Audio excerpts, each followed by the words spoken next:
to the second series of the Marathon Medic podcast. My name's Amy and I'm a junior doctor and running coach based in London. This series is all about strong females, so I'll be chatting to women that I look up to with interesting stories and advice to share. So today I'm chatting with Cassandra Vine. Cassandra is a London-based occupational therapist who, rather than going from couch to 5k, went from couch to 2 marathons in 2 weeks. We'll be chatting about why pace doesn't matter, the challenges of running at a slower pace, and how running in mixed ability groups is more than possible. So hello Cassandra, and thank you so much for coming on the podcast. Hi Amy, thanks for asking me to come along. So I was wondering if you could just start by telling us a little bit about yourself and also how you got into running as well. Yeah, sure. My name's Cassandra and I moved to the UK. I'm originally from South Africa and moved to the UK about 8 years ago now. And I work in the NHS as an occupational therapist. My journey into running is a bit of a kind of accidentally landed into it, I'd say. About 2015, I started going to the gym just purely to get some fitness and lose some weight and get a bit healthier. And I decided to do a couch to 5k, just for fun and just to kind of see how it went. And I kind of finished it and I was doing a couple of 5k runs every now and then, but it wasn't really anything special that I was focusing on. It was just kind of something I did occasionally. I never thought I would do anything bigger than a 5k. That was going to be it. And in 2017, I clearly remember it was London Marathon Day and I was at work and a friend of mine was running it. So I was at work tracking him as he was going around. And one of my friends was there with me and she's like, I think we should enter the ballot for London Marathon. There's absolutely no ways we'll get a place.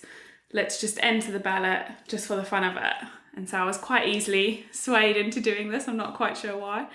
And I ended up getting a place in London Marathon, first chance in the ballot. It's so weird because this is supposed to be a really uncommon thing, but I know quite a few people that this has happened to and they've just accidentally got their first time place. Yeah, it was quite, when I got the letter, I was like, oh, this is happening this is happening now. This was not meant to be happening. I wasn't meant to get a place. It was so hard to get a place and it happened. And that was it was kind of like a reality. I was like, well, I got into London Marathon. I'm going to have to run this. This is not an opportunity I could pass up for some reason. I thought, right, we're gonna do this. So having never really run further than 5k, I then decided I was gonna run this marathon. I was gonna do London Marathon, and that's really what kind of kick-started it for me. I never really thought I'd carry on after London Marathon, but I crossed the finish line after a very long marathon, and I had this thought of that was the worst thing in my life, but also that was the most amazing thing I've ever done, and I'm so doing that again and haven't stopped since. So literally the first time you crossed, you felt like you were ready to go for your next one? Yeah, I had these two conflicting thoughts. I was like, I'm just never going to do that again. That was horrendous, but I so want to do that again.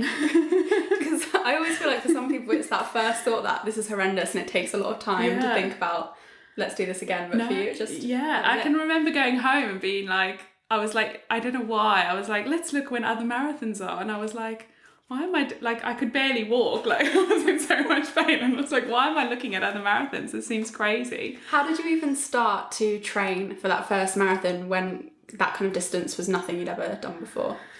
I had kind of been following a separate running coach that I had done an occasional like few of her kind of exercises and things like that, and she was doing kind of plans for the marathon, like kind of one-off plans. That's your plan for 16 weeks, and so I got one of those and I decided to follow that, and I think I learned a lot about kind of running and actually what has to go into it. And I think I'm quite honest with the fact that when I went to do that first London Marathon, I had no kind of awareness of what that distance was. And I think also a little bit of a respect for the distance of a marathon. I think it's not something that you can just go and do. There really is so much that goes into it.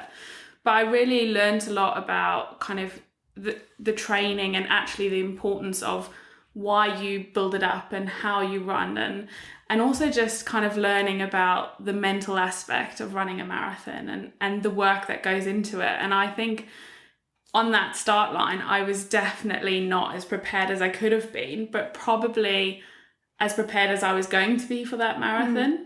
I think you learn so much from every single race you do, and you might get faster each time, but I think a huge part of that is from the mental game, not just actually being physically stronger. Yeah, 100%. I think the mental part of running and the mental aspect to it is such a big element, and it's still something that I battle with today, about having to overcome that I can actually do it, that I can push myself to run further, and I can actually run faster than what I think I can do. And I think there's always days that you feel like everything goes according to plan, and there's other days where you just feel like I couldn't run a 5k. Yeah, it's weird when those days are. Sometimes I go out and I'm like, this will be a great run, and then it's just absolutely awful. And I think it is about your headspace and how you feeling. It definitely feeds into it. Is there anything that happened in that first ever marathon that you look back on and you're like, oh my God, I can't believe I did that, or I can't believe I thought that? Anything that you've definitely changed since? I think having a respect for the distance has changed my mindset of going into a marathon. I think I went into it, and it also happened to be the hottest marathon in London marathon history. Was my first marathon as well. So was that 2018? I think I was working on that one. I was working at the start line giving out water. Yeah. And I had a really busy job. Everyone was just queuing up, and they queue up for quite a long time. Like some of the people at the back take about an hour to go through the start line. Yeah. And they were just like dying in the heat, and they hadn't even started running yet. Yeah. So I was in the last wave that started. So I think by the time I crossed the finish line, it must have been, 10:40 or 10:50. It was almost midday. It was so hot already. And I think there were so many moments that I was so close to giving up. And I think the only reason I didn't is that I had strategically placed some friends around the route and family. And I think they are the only reasons I kind of kept going, because I thought, actually, how do I just stop if they've been waiting there all this time for me? And I guess it breaks it up as well. Rather than thinking I've got 20 miles left, you can think I've got 4 miles left until I see this person. Yeah, and I think I think that helped in terms of keeping me going. And I think I just got to a point that I just wanted to finish. I was like, if you just keep going, you'll get to the end. And it was hard because that marathon took me over 7 hours. So I was right at the back, and, it thins out. There's not a lot of people. There's not a lot of spectators out by that time of the day. So it does get a lot harder to run and to keep yourself motivated. I'm not really sure how mentally I did it, but I just knew I wanted to finish, and that was my goal. And I kind of had the thought, if I got to the finish line, I never have to do this again. That's it. I can say I've run a marathon and that will be it. Yeah, you crossed the finish line and you thought, when can I do this? Exactly. I think you've said about respecting the distance, but I think also respecting time on feet is so important as well. Yeah. And the fastest person that runs London Marathon has a very different experience to the person that crosses the finish line last, because they're on their feet for 7, 8, 9 hours. You've kind of touched on a few of the challenges. How do you deal with the fact that spectators do kind of disappear? How does that affect you mentally, and is there any tips you would give to other people maybe in that situation to keep pushing you through? Yeah, I think for me it is it's whole mentally not knowing what to expect, and then kind of knowing what London Marathon was. And at the beginning it's quite busy, and as you go through you see the spectators drop out, and I think it's then very important to have something that you can focus on. So for me it was very important that I had some music to listen to, and I had made sure that I kind of got all of my friends and family to give me songs to put onto my playlist, so it wasn't just my music. So when I had a song come on, I thought about who had sent that for me, and I knew that I had kind of my whole family rooting for me, and they were constantly messaging me as well. And I think that's really important. I think when you're running a marathon in 3 hours, it is very different from someone who's there for 7 hours. That's a long time to be out and to be in your own headspace for that long. So I think it's really important that you have something else that you can focus on. So for me, I had music, and I was messaging my family back when I was struggling. And I was okay with the fact that I was walking. That was okay for me because I was still going, I was still moving. And that was one thing I kind of knew when I started it, was that I just couldn't stop. That was in my head, just don't stop. If you're walking, just keep going forward. And that really helped to kind of push me through as well. So for that whole time, you were either running or walking, and can I ask, did you ever stop or did you keep going? I kept going. I didn't stop at all because I knew if I stopped and I knew if I sat down, I wouldn't get up. So I was... Who would? Like, you literally seize up the moment you sit down. Exactly. So I was like, just keep going. So I didn't stop, but there was a lot, obviously with 7 hours, there was a lot of walking in that, but I made sure that I didn't stop. And you mentioned earlier the heat as well, like 3 hours in the sun is very different again to 7 hours in the sun. And I watched Tokyo Marathon, I guess a year ago, and it was the opposite. It was like torrential downpour. It was horrible. And I was again thinking, those people that are taking 7 hours, you were battling through that for so much longer, and I think the mental game has to be so strong for those people. Yeah. And I think for people who are at the back, I think sometimes we think that actually they're not as strong. But I think and I even think about this for myself, I think from a mental perspective, the fact that I could do that actually does say something about my mental strength. It says so much. But I think we don't necessarily give ourselves enough credit that we actually did that and actually what that entails. So I think sometimes it's important for people to know that just because we're not doing it in 3 hours and just because we're not running all of it doesn't mean that it's an easy day out for us. Not at all. And were you running with a group, like a 7 hour marker, or were you kind of going at your own pace? So I was kind of going at my own pace. So that year, I don't think there was a 7 hour pacer, because 7 hours was when the kind of cutoff was, the sweeper van was kind of at 7 hours. I think I was lucky in that I didn't start kind of right at the back. I tried to make sure I was at the start of my wave so that I knew I had that kind of buffer. And I think that the sweeper van was kind of on my tail the whole time. And I think that kind of pushed me as well to kind of just That's another thing to say, how mentally strong you have to be to know that pressure is behind you the entire way, and that you can't even take a moment to like take a breather if you've got that feeling that, I have to keep going because I'm near the cutoff time. Yeah, because I think that first year there wasn't any. I think the last pacer was at 5.5 hours, and they didn't pace after that. Jeez, I can't remember the exact cutoff, but I think it was 5.5 or 6, and there wasn't anyone pacing after that. So you kind of had no option. It was kind of just go at your own, and just my goal was just make sure I stayed in front of that van. And the van actually, as I turned by Big Ben, kind of towards that finishing straight, the sweeper van came kind of like past me to park on the side, and I was like, I think that kind of motivated me to just kind of last stretch. I'm so close, just get there and finish. And we've spoken about how when you are further at the back, there can be less support as you go along. Have you ever had problems with people actually being unsupportive and saying things to you that, really they shouldn't be saying?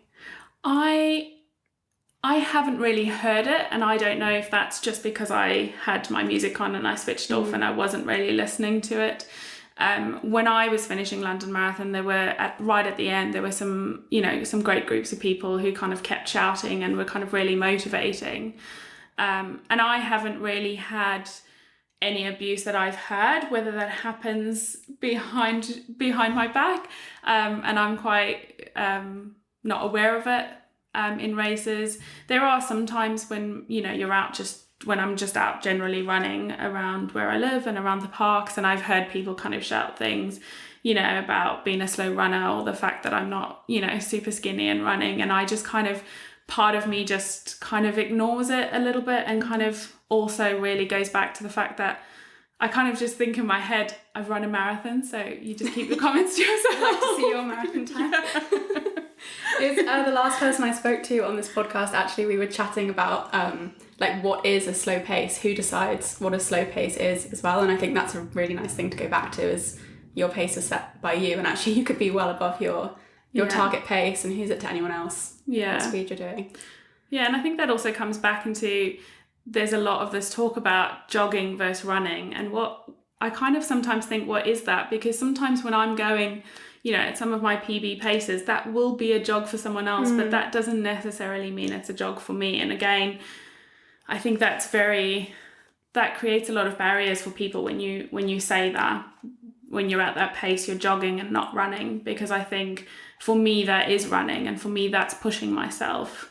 And so I think it's important that people have that opportunity to discover that for themselves, rather than people putting a barrier on them to say, well, if you run at that pace, you're actually just a jogger, you're not a runner. Yeah, absolutely. And we're always going to have someone that's faster than us, and we're always going to have someone that's slower than us. Exactly. And what does it really matter if we're all crossing the finish line?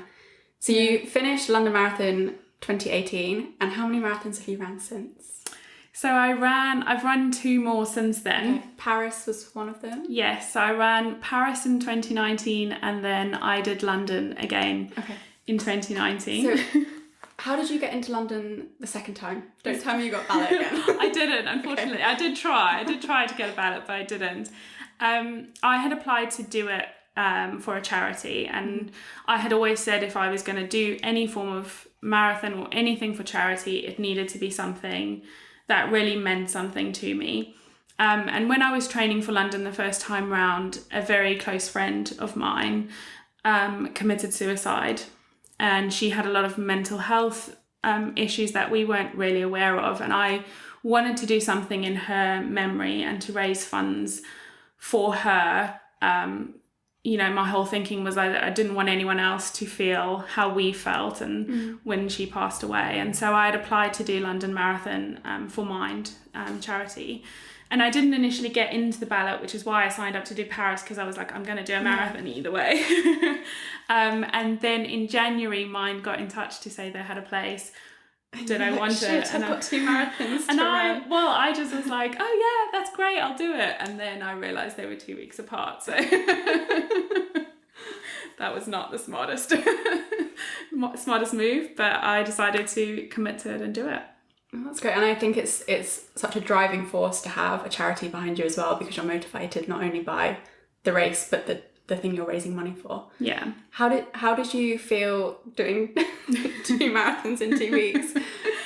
I tried not to think about it too much. So I had Paris was always going to be my goal marathon. That was what I wanted to PB in, and that's what I focused my training on. And London was just going to be enjoy it and have an amazing time and get round and see what happens on the day, knowing that I had done Paris and given Paris kind of my all. And so that's kind of the attitude I went into it. And I PB'd in Paris, and so I kind of then just took 2 weeks of just relaxing, kind of getting my head ready for it. Going into London was a very different mindset from the first time, and it was all about enjoying the day and knowing that I was doing it in memory of my friend, and that was my goal. And I ended up doing quite well. I didn't beat my Paris time, but I still had an amazing experience, and a completely different, being almost an hour quicker in my second marathon in London. Wow. It was almost a completely different experience as well. So it was great. In terms of spectators, or just like how you felt? In terms of spectators, in terms of how I felt as well. I think I was able to take in more of the marathon. There were places that I was running that I was like, did I run this route last year? It seems like completely different. But also in terms of spectators, it was absolutely a different marathon compared to what I'd run the year before. Gosh, I think that's really something that I'll take away from this, because I think it's so easy to forget what it's like every different stage of the marathon, and whether you're kind of doing walking intervals or running the whole thing as fast as you possibly can. I'm kind of oblivious to the fact that the spectators leave, and I think I'd probably be guilty of that as well. But it's so important to remember that the last person coming through needs that cheer as well. Yeah, definitely. And I think some of them, 2019 was the year where there were paces much further back, and a lot. As there should be. As they should, exactly. Have a cut-off that's, whatever the time was. You should have paces up until that level. Exactly. And I was very much mindful of when I'd finished that while I was walking, I was, making sure that I cheered people on, because I knew what it was like to be an hour further than where I was, and actually what those people were feeling. And even though, that was still a long time, I'd done it in just over 6 hours, that was still a long time to have been on my feet. And so, and there were people coming past, and you just you know how important it is when someone just says keep going, you're almost there. It makes the world of difference. Or when they say your name because you've got it on a t-shirt, it's so weird how a stranger saying your name gives you a boost. Yeah, it definitely does. And I think that, I was like, oh, that's a bit weird, like having my name, everyone who's going to be supporting me knows. But actually, it's such an amazing feeling to be running, and people who don't know you at all just shouting your name and, encouraging you to keep going. It really gives you such a boost it's to definitely keep the runner's high. Yeah, definitely. And marathons aren't your only area of expertise. I think it was last year, wasn't it, the London Classics? Yeah. For anyone that doesn't know, can you just explain a little bit about what the London Classics are? So the London Classics involves, you do 3 separate events, and they include London Marathon and Prudential Ride London, which is the 100-mile cycle ride. And then you do 2-mile swim serpentine. And you can do them how many ever years you want to take to do them, as long as you've done all 3. And then you get really nice giant medal that says London Classics, and you go into a Hall of Fame. Saddest part about this is it was just the medal. I really wanted the medal. Your face did glow up when you started talking about the medal. It's like the World of Majors one where you kind of get the 6 things. I can kind of see why people want that. Yeah, it's just so amazing. I was like that, and it's so big and really heavy, and I was like, I just want that. I mean, you can sign me up for any race if there's a good enough medal. I love a good medal. And it was just such an amazing medal. And I was like, I don't know if I can do it. I'm not really a cyclist. I'm not really, an open water swimmer. I've swum my whole life, but never like competitively. And I was just like, well, if I'm going to do it, I might as well, if I've done one of them, I might as well just do the other 2 and get it. And so I decided I got a ballot place again in Prudential Ride London. And so then I just decided... The universe really wants you to do all of these crazy things. I feel like it's telling me to keep going because it keeps saying yes. And so I just decided, well, if I've got 2 of the 3, I might as well do swim serpentine in the same year. And so kind of ended up doing kind of all 3 in 1 year, which is quite a lot. And it's quite taxing to try and train for a marathon and then train for a 100-mile cycle and then train for a swim when you've never done any form of competitive cycling. I could cycle around the park and kind of cycle, but I was by no means this proficient cycler, but I had some great support in kind of doing the race with me. I had a friend do the ride with me, and that was amazing. He started much earlier before me in the race, and then actually stopped just after the start line. And I think he waited about 45 minutes for me to come across the start line, and cycled pretty much most of the way with me. We kind of split, I'd probably say kind of halfway through, just because they were starting to close some of the hills, and so he wanted to try and see if he was a much better, faster cyclist than me, to try and get some of those hills in. But then we ended up meeting kind of after the finish, and it was a bit of a crazy experience, and definitely not one I'm sure I'm going to do. Sign me up for a marathon. I'll say yes to a marathon any day, but I'm not quite sure about another 100-mile cycle. Did you have to train for all 3 things at the same time, or did you do like a block of marathon training, block of cycle training? Yeah, so I kind of split it up. So I did the marathon because I wanted to. Paris was my thing, and I wanted to PB for that. So I had been doing some spinning as cross training, and kind of was doing that while I was marathon training, but I kind of focused on the marathon. Then when the marathon was done, I kind of was still running, but did a lot more cycling and started occasionally putting in a little bit of swimming. And then once kind of that was, the cycle was done, I then kind of did a bit more intensive swimming to kind of do it. So I probably wasn't at my fittest for each of them, but I did it and I crossed the finish line. Yeah, if you're doing all 3 things in 1 year, you can't kind of be the best at each. No, exactly. Thing. I don't quite know how triathletes do it, training for all 3 at once, because I struggled to fit. I guess everyone has their weakness. Mine would definitely be the cycling. Yeah.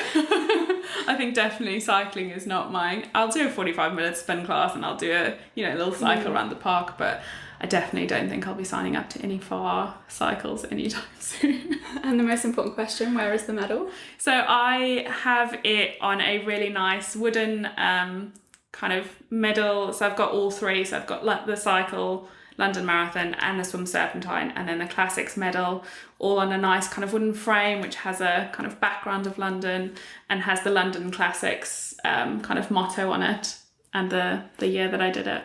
That's so nice. That makes everything worthwhile. Yeah, 100%. I see it every morning when I wake up. I see those medals, so it really helps to kind of, if you're having a bad day, to look at that and be like, you've done that. You can do anything, really. And what's next for you? Well, it's a difficult question at this time. It is. Because who knows what's next for anyone. It is a difficult question. So the plan is, so my marathon from this year was deferred to October, and it's now been cancelled and deferred to next year, April. And that's a marathon in the States, in Texas. Say the name of this marathon, because it's a really small marathon. It's Silo District Marathon. It sounds very kind of rodeo. Yeah. So it's kind of a random, and definitely not one I would have known about on my own. But again, I'm all about doing this with friends. And I have a friend who I've known since university. And running has just brought us even closer together as friends. And she's never run a marathon before. And she wanted to do this marathon. It's run by two celebrity designers. They kind of flip houses. I'm not even really sure who they are. Getting more and more random. Yeah, I literally have no idea anything about this marathon. And she wanted to do this marathon. And I said, well, I'll come along and do it with you. And so that's the plan. So hopefully next year life's a bit more settled and back to normal, and we'll kind of hopefully then be heading to the States and hopefully going for another PB.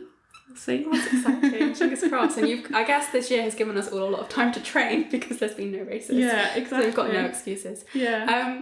In terms of training, I think it's really difficult if people are either starting running or they're worried about their pace. It's really difficult to turn up to a running club and hope that you can keep up.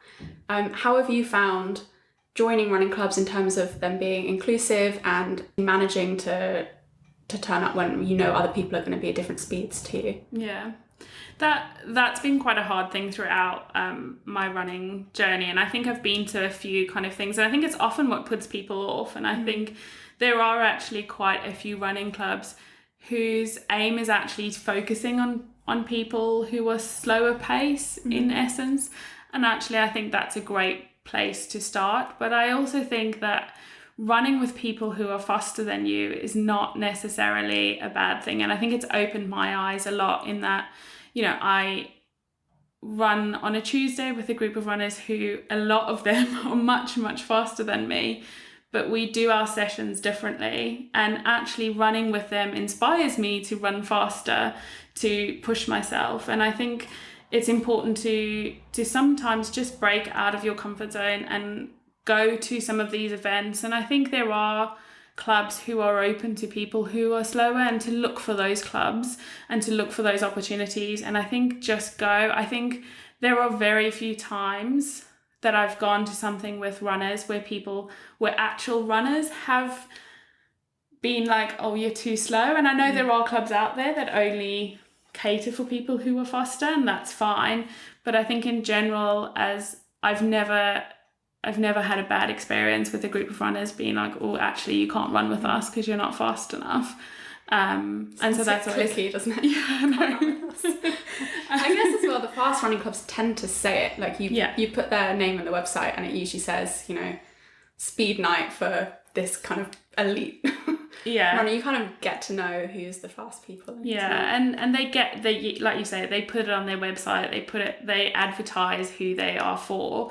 But there are definitely clubs who are open to having people of all different speeds and who will advertise that as well. And I think if you are new to running, I think running with people really helps. And I think for me, I wish I had done it earlier, because I think it's definitely improved my running and changed my running by running with different people.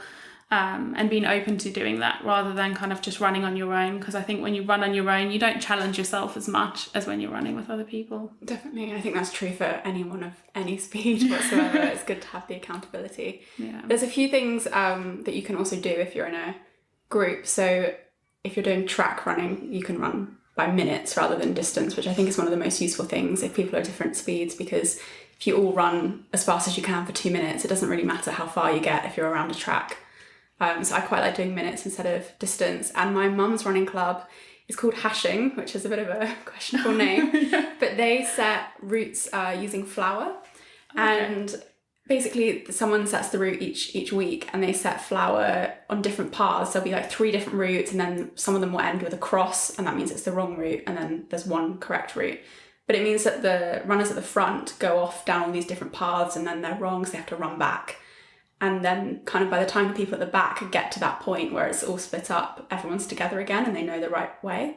So I really like that group because there's a lot of different abilities, but you end up running as a group because the fast, crazy ones are off trying to find the correct route. And then at some points they have something called a fish hook. So it's like literally a hook made out of flour with a number, and it might say 4, and it means the first 4 people there have to run right to the back of the group to catch up. So it's just things like that can be, I think, really useful to keep everyone together, even if you're completely different abilities. Yeah, exactly. And I think we do a lot of, when I'm running with a group, we do a lot of running by minutes, or if we are doing distances, so we usually run in kind of a park, or, we would do kind of 800 meters or 400 meters, but perhaps the runners who are much faster are doing 7 or 8 reps, whereas I'm only doing 3 or 4 of those reps. And again, it's not one of those things that you don't feel like you're not doing what everyone else is doing. I'm still doing what they're doing. I don't do as many reps as they do, but I'm still doing the same workout as to what my ability is. But I get to kind of run with people, and you get to run past people, and you also get that kind of added advantage of like chasing people down. There's always someone in front of you. Kind of gives me a bit more motivation to try and keep going. And the effort level is the same, isn't it? Exactly. I think that's the main thing. Being with people increases how much effort you're putting in. Yeah, exactly. A few random questions for you. Yeah. So what's your go-to post-workout snack? I do love a good coffee. So if it's been winter, I'll have like a hot coffee or an iced coffee. But I do, there's nothing as well better after like a really long run as a really ice cold Diet Coke or Coke. I'll take all the sugar as well I can get after a long run. But that for me is like the first thing I need to get in. Really? And I've never ever come home and craved that. But weirdly, on one of the ultras I did, they provided flat Coke, which when I read it, I was like, that's horrible. And it was so nice. Yeah. So maybe I need to get into that. I think there's something about it just being refreshing, but it has to be really, really cold as well. It can't just be kind of semi-cold. If it's not cold enough, I put loads of ice in. And that kind of, because I find if I don't do that straight away, then I just end up like snacking on everything and anything. Because you get, especially after a long run, you just get so hot and you just get hungry. So I have that, and then I feel quite content after that. But coffee is definitely my go-to. I'm always quite jealous. And what's the one piece of sports gear that you can't live without, do you think? Oh, that's really hard. I think I'm probably going to say my watch. And I think not from not knowing, it's not really about the pace that I'm going, but it's actually more about how far I'm going, because I am really bad at telling distances. I have no concept of distance. Short or long? So are you running a marathon and thinking it feels like 10 miles or 40? No, actually like longer. So there's been times where I'm like, I definitely feel like I've run 5k, and I'm looking at my watch and it's like, no, you've only run like 3. You're definitely nowhere close to 5. So I think for me that's really handy, because the pace, sometimes I don't actually really look at my pace, but actually just knowing how far I've gone. And actually for me, that's really what keeps me going as well, is actually seeing the progress of how when I started, I thought 5k was such a big distance, and knowing in my head that I've run a marathon. So on those days when I struggle as well, I always just keep in mind, you've done like 8 times this distance. You can so run a 5k. And also I think watches now, you can hide so much data, can't you? So you only have to see what you want to see. Yeah. So it can be a bit overwhelming sometimes when you look down, you're like, oh, my heart rate's this, and is that normal? And this is the speed I'm going. But just to see the distances. Yeah, and sometimes with some of my runs that I've done, I've recently discovered that you obviously I can program them in on my watch, so I don't have to think about, okay, this is when I'm going to go faster, this is when I'm going to go slower, and my watch beeps and I can do it. So I don't necessarily need to keep focusing on it.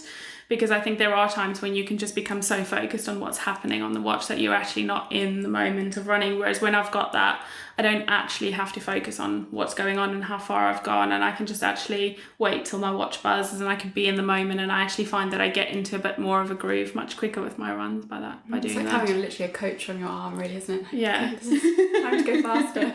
Exactly, yeah. And just to end, what would be your piece of advice for anyone that's new to running or a little bit worried about starting running? I think the two things for me is definitely run with some people, whether you're new to running and you're not running your full 5K, and whether that be something, obviously it's not happening at the moment, but something like park run or, a small kind of organized race, or getting with a running club with people who are similar pace to you. Because I think had I done that when I first started running, I think my first marathon would have been a lot different.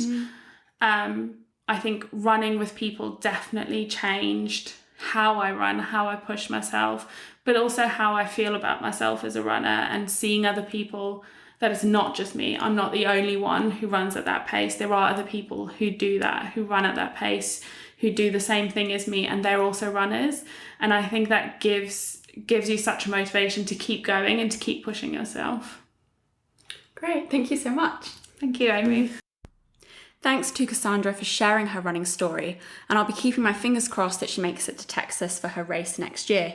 If you'd like to follow what Cassandra gets up to and all her future adventures, then you can follow her on Instagram by searching @Cassandra Vine. The next podcast episode will be back next week, and you can follow me using the handle @marathonmedic, or you can visit marathonmedic.com.